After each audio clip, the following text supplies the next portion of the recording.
Мислам дека многу брзо се примеа сигналите дека позициите на Кошта, односно едностраниот пристап на Кошта не беше прифатлив дури и во Брисел, дури и на тоа ниво, што е некаква мала победа можеби за македонската страна од аспект дека ѕидот кој што и тој но претходно повеќе беше кажуван дека не е возможно никаков разговор воопшто да се случува, дека може би напукнува. И тоа треба да биде наша борба, заради тоа што тие позиции кои што ги имаме сега благодарение на протоколите подпишани, едниот од Бујар Османи, другиот од Никола Димитров, не се баш солидни и не се прифатливи очигледно. И се поголема е бројката на луѓе кои што не ги прифаќаат. Веројатно ги следите анкетите, следите дека таа бројка во македонскиот етнички сегмент веќе помина како што се интерпретира над 80%.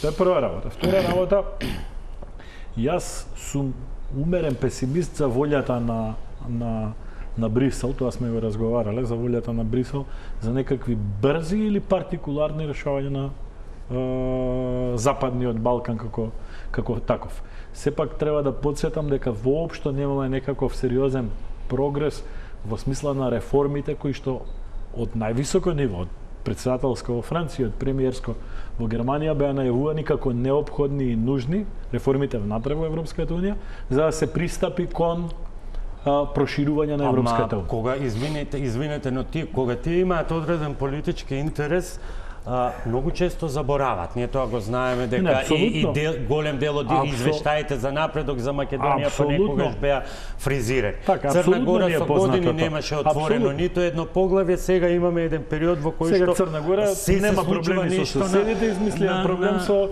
име на базен во Никшич. Така, тоа мислам дека беше малку посериозен проблемот се однесува на Јасеновац.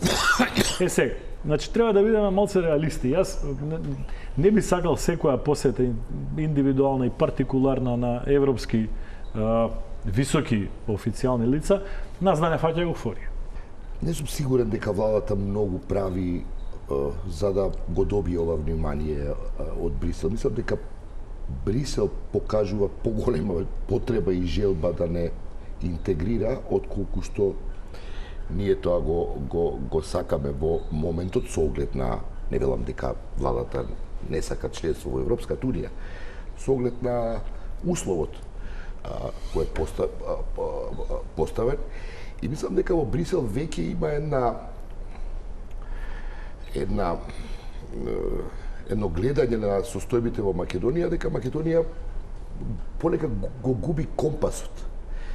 И искуството од 2008 година е многу, како да кажам, горчливо за сите, за Европската унија, па и за нас како јавност, кога во еден момент го изгубивме компасот, па се сеќавам, имаше и такви, се разбира, чисто популистички тези за тоа дека ние ќе го реформираме НАТО, па тоа нема да биде, не знам како, не знам што се случуваше, ама доста една вака, како кажам, инфантилен однос кон тој тип на институции.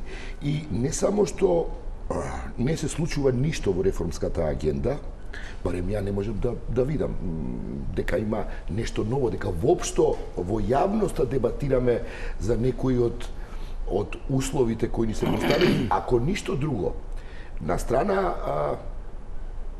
преговорите, ние имаме во планот за развој една транша добивме, сите ја добија, сите земји од Западен Балкан. За втората транша е веќе условена со исполнување на реформи.